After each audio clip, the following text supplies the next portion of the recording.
अस्सलाम वालेकुम व्यूअर्स। अबुल हसन आपसे मुखातिब हूँ एबी हसन एसोसिएट्स के प्लेटफॉर्म से। आज हम डिस्कस करेंगे बहरिया में अमूमन क्लाइंट इस टाइम पे जो देखें ओवरऑल जो रिसेशन चल रहा है इसके पीछे एक हकाइक है। उस हकाइक की वजह से आपको पता है पूरे बहरिया टाउन में प्राइसेस एकदम से कम हो गए और प्राइसेस के कम होने के बाद मार्केट दोबारा अपनी एक्चुअल पोजीशन पे नहीं आ रही।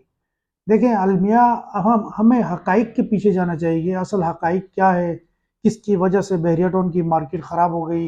ओवरऑल जो वर्ल्ड में आपको पता है सबसे पहले जो यूक्रेन रूस का जो वार चल गया, वो ज़ाहिर है डेवलप कंट्रीज़ है और उनकी पूरी वर्ल्ड की इकोनॉमी के साथ उनका वास्ता पड़ता है। तो पाकिस्तान की डायरेक्टली इनडायरेक्टली इन ममालिक की वजह से जहाँ पे हालत जंग में हो उसकी वजह से असरअंदाज होता है, पूरी वर्ल्ड असरअंदाज होता है। उसके बाद एकदम से इसराइल और फ़लस्तीन का वार शुरू हो गया जिसमें डायरेक्टली इनडायरेक्टली पूरे ममालिक ईरान चाइना सारे इन्वॉल्व हो गए। तो ये हालत जंग किसी का कोई फ़ायदा नहीं है।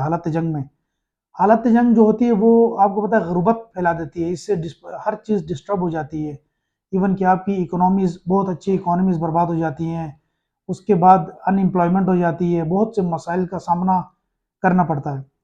तो इन सारे वजूहात को मद्देनजर रखते हुए फिर हमारे मुल्क में माशाल्लाह से रिजीम चेंज का एक बहुत बड़ा तूफान खड़ा हो गया। रिजीम चेंज के बाद आपको भी पता है पूरा पाकिस्तान इससे रिजीम चेंज की वजह से एकदम से मार्केट में अनसर्टेनिटी, फिर लोगों का कॉन्फिडेंस, फिर डॉलर वेरिएशंस, पता नहीं कितने कितने मसले इस वक्त हम खासकर पाकिस्तान जो फेस कर रहा है। इन वजूहात की वजह से मार्केट दोबारा स्टेबल होने का नाम ले ही नहीं रही।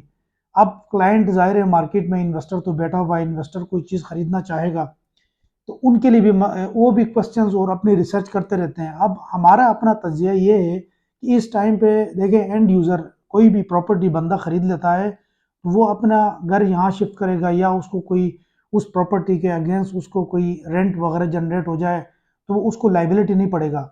देखें किसी ने अगर प्लॉट 100 रुपये का खरीदा हो वो प्लॉट आज 100 रुपये का नहीं है, वो मैक्सिमम आपके लिए कि 40-50 रुपये का रह गया। वो भी अगर आप उसको सेल करेंगे तो बहरिया के अंदर भी उसके अलावा पाकिस्तान गवर्नमेंट ने ऐसे टैक्सेस नाफिज किए हैं कि वो बेचने का सोच ही नहीं रहे, उल्टे वो उनके गले पड़ रहे हैं। इस टाइम पे जो हमारे क्लाइंट जो बहरिया में इन्वेस्ट करना चाह रहे हैं उनको मैं एक ही मशवरा दूंगा कि बहरिया में रेडी जो इस वक्त अपार्टमेंट्स है, रेडी जो विलाज है, वो आपको टोटल कॉस्ट कंस्ट्रक्शन कॉस्ट को आपको मिल जाती है। तो आप कोशिश करके उस तरह की प्रॉपर्टी एक्वायर कर ले और अच्छे पैसों में आपको अभी मिल जाते हैं। वो खरीद के आप अपने या खुद अपना रिहाइश के लिए रख सकते हैं या उनको रेंट पे देके आप अपनी इन्वेस्टमेंट को स्क्वेयर कर सकते हैं। इस वक्त प्लॉट्स का मशवरा मैं इसलिए नहीं दूंगा अपने क्लाइंट्स को जो इन्वेस्ट अभी करना चाह रहे हैं, जो कह रहे हैं हमें कुछ रेवेन्यू भी मिल जाए।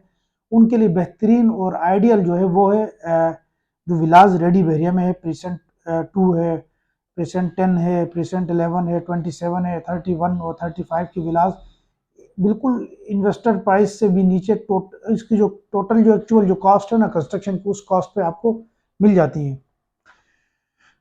तो ये है आज का सेशन और इंशाल्लाह दूसरी अपडेट्स के साथ आपके आपके खिदमत में हाजिर हो जाएंगे।